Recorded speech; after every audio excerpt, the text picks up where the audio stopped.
What's good, people? It's your boy SixShades. Six! And welcome to our Sinners movie review. The full review, which is a spoiler review. Spoilers in the chat. If you don't want it to be spoiled, get the fuck out of here, man. You've been warned. 10 seconds, we're going to spoil the film for you.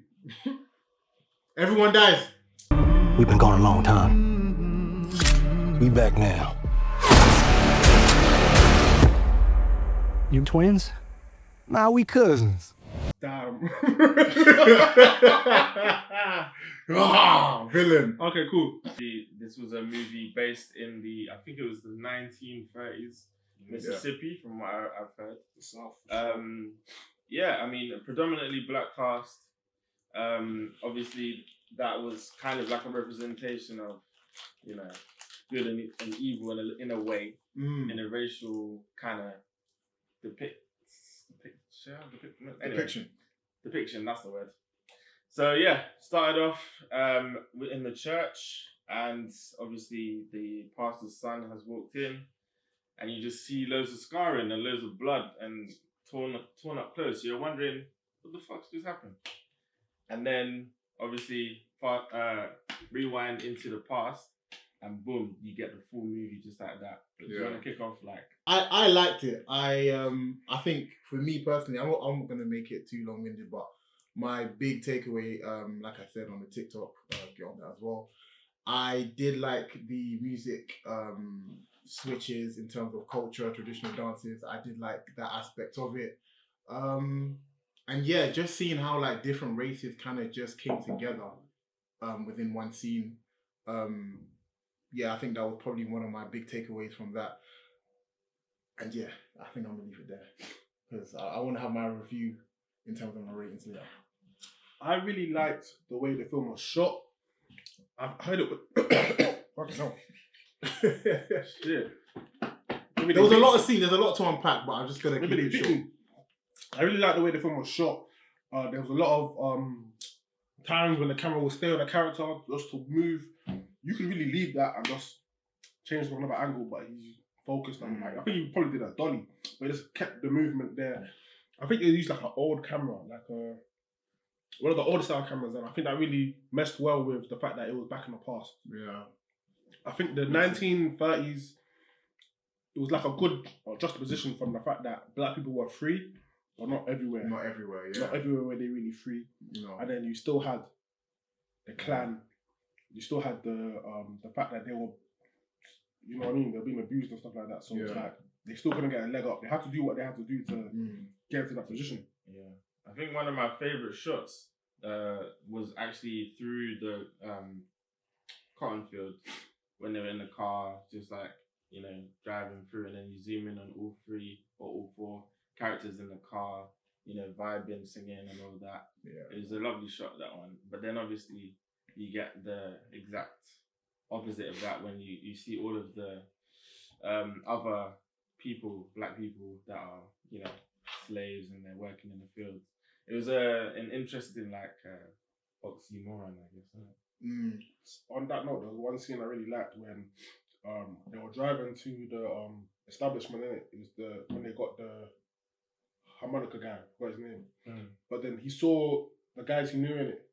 Yeah. And then he's like, he rounded them up in it, and I shot straight back down.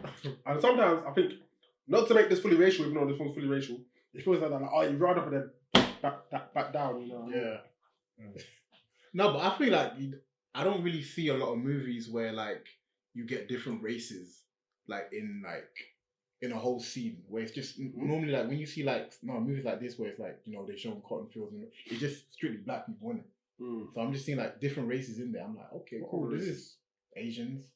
They weren't in the cotton field though. No. I'm just saying. But that's what I'm saying. Like, oh, okay. Like in the sense where it's like, it might be like slavery films or like stuff like that. But it's like it's not. This is not necessarily that. But you're getting to see like different races here for once, even though it's not like necessarily slavery film. But you know what I mean. Right, let's get in the meat of the film now. The meat. That's exactly what the film is about.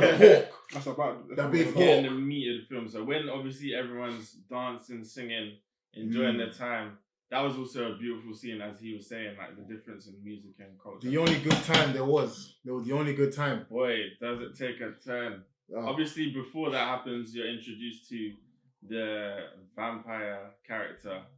I'm not sure he had a name in the movie. I think he did. But yeah, obviously he's taken 2 lives before, and they've come to the what do you call that? A mill, whatever the thing is. Like a club, isn't it? Like a barnyard, whatever. Barnyard Juke club. club. They've come there. They want to enter the establishment. They want to join in with the vibes. They want to sing and dance. But we all know why they really want to go in there. The niggas. And the message of that movie is basically, you're not invited. I mean, or you're not allowed to just walk into our establishment. You have to be invited in. That's the main message throughout most of the movie. Because unless this demon is invited in, it can't bother you. I saw the metaphor in that, but for me, I looked at it more as we are the first, I guess, group of people to be more accepting within our culture, where it's everything is more so segregated for us, where we're the first ones to be oh yeah, welcome in. Obviously, that wasn't the scene, but I just feel specifically black people, we are the first lot to be yeah, come through. Everybody can come to the cookout. And I felt that's probably what kills us the most. That's just the way I saw it. And I was anticipating that. Yeah, that's true. But you also know for a fact that because we are so welcoming, when we don't welcome someone, it's a problem. You know there's an actual issue with that person, that individual. So that's kind of what happens throughout this movie as well. I do like the idea though that you kind of invite your own problems in. Yeah. They came looking for them, but they had to let them in for them to do. They were yo, you ain't letting us in because of this? It's okay. And I was hey, there's something weird going on. There's a Jezebel spirit. And yeah, man. Something about this film though, even though it's not any real nude scenes or anything like that, the film was mad sexual at times. It was. There's a lot of scenes that were three, four, maybe 4 scenes max, I guess. It's saying that if you look like Haley Steinfeld, isn't it? I thought the film taught me a lesson. I forget what I was about to say.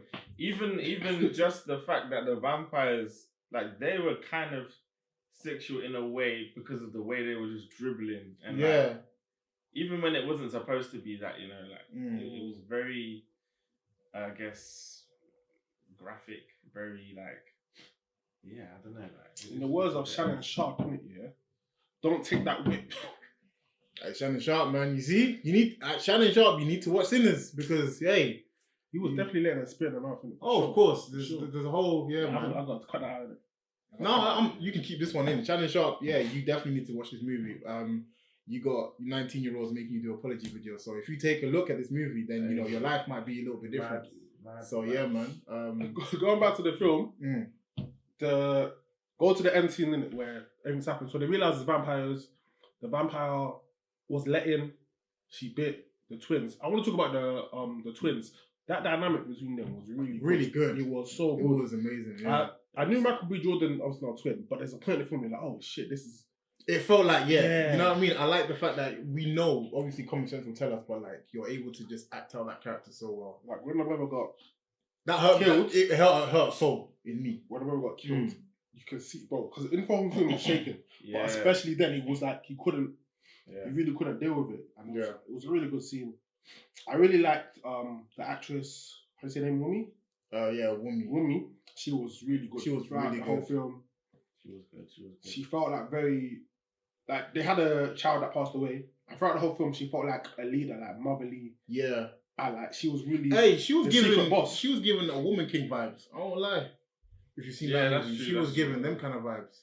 And then she was the leader, really. She was, she did feel like a leader, yeah. And then obviously you got Delroy, who was the older man. That's his real name, Delroy. Oh, okay. His performance was amazing. Great casting. I'm not sure what the young man's name is, but he was very, very good as well. Talented as well. Very good. If that's really him singing, then jeez, he's got a voice. He's only 20, you know. Oh, for real? And he can sing like that? Bro, he's young. This is his first feature film. Okay. Incredible performance from him. Canton. Miles Canton, shout out to you. You got a bright future ahead of you. Yeah, man. Link up Yeah, man. Shambuzi as well. And this guy, fam, like he has a bright future because he's eating it, fam. No questions, bro. He's straight to the eating. This bro. guy said, "Listen, I don't care about none of that. I'm trying to taste you." I said, you look Bruh, nice. the I want to see what it tastes like. Hey man, Bro, I just want to give a quick, quick praise to Jack O'Connell for his performance as the main villain. That was sensational. Yeah. Jack O'Connell, sensational. I really, really Yeah, enjoyed your performance as the head of the vampires, let's say. the dialogue in the film was really good. Like, there's a lot of just speaking, but you felt really immersed in it. But like the scenes with Hayley Stanfield, her, when she's like, "Oh, you fucked me," I'm like, this damn. And obviously the enemy had different plans for us. So hey man, we're just trying to live. We're just trying to make our peace. And yeah, man, you let in the white devil, and then yeah, man. See these. Let me tell you about this. So ending, of course, the other ending. we had the ending where. Are you talking about the end credits or? No, the first ending where they fought. So yeah, they had a big fight scene. That was pretty epic. You just saw loads of bloodshed. Come in, stupid woman, bro. That lady, obviously, she couldn't handle that her husband was taken by these vampires. I get it. She was And that Asian, they by the were way. also, She was Asian. and that they were also going or threatening eating and killing her daughter. So she just snapped. She let all the vampires in. Why didn't she just go up? She wanted to do it so bad. Yeah, I don't rate it, but Nigga mate. they all Cooking come nigga. in. They all try and kill all of the people and recruit them in a sense, and it all goes to hell basically. Yeah, man. The end scene, obviously, he was really after Sammy, who's the singer, the young boy. They end up outside. They're in like a little puddle fighting. He's about to kill Sammy. Sun comes up, and he gets stabbed right in the heart by smoke. Yeah. And then we see all the vampires. They got burst stabbed in into the heart. flames. That's like how these women be doing us, man. They be. But the thing is, I don't know why, but I felt a little disappointed when I realized it was more like advanced vampires. It felt like the Ebony Twilight. Like what? Like why is it vampires? I wanted something more than just that. What does that mean? What? What do you mean? I just wanted something more than just vampires. Like what? I mean, anything. It just felt like why vampires? I wasn't too impressed by that. I just wanted more than just like, wow, is it really vampires? Like, I we're mean, doing there's a that? law. I like that it wasn't too racial because it could have gone down the path of. Oh, it wasn't anything to do with racial or anything like that. Get out. It was just like, But what do you mean more than vampires? like Like why you wanted vampires? super vampire. Not super vampires. I didn't want it to be vampires. What could it have been then? You just wanted it to be more Something realistic. else. Yeah, something a little bit more realistic, something a bit more, I don't know, just What? something that I felt like I haven't seen before. So I was like, oh, this is, okay, it's kind of giving like a Twilight feel to it. And he's like, oh, it's more advanced vampires. He sold the barn to him, comes back, because he was actually like a clan member, Okay, yeah. and then he shot like all of them. Mm. And I think that was a full good moment after what has happened for the to the audience. This movie reminded me a little bit of From Dusk Till Dawn as well. That's There's what a lot I of thought. similarities, but yeah. Anyways, I think we should leave it there. You guys Give us the go ratings. watch the movie. Yeah, man. It was very, very good. Very, very enjoyable. Would you rate it out of 6? I would give it a 5 out of 6 shades. So yeah, 5 out of 6 shades. 5.3. Alright, and it's been your boys 6 Shades. 6! Make sure you check out the rest of our videos. Make sure you subscribe. Make sure you hit us up in the emails for any inquiries. We're back Make sure you hit us up on the Instagram. for now. Follow that. Follow each of the pages if you want to. Yes, sir. We're on TikTok. Just do whatever, man. Just hit us up. And we're here. We're back, hopefully. And then, yeah. Stay tuned. Oh shit. Peace. Peace.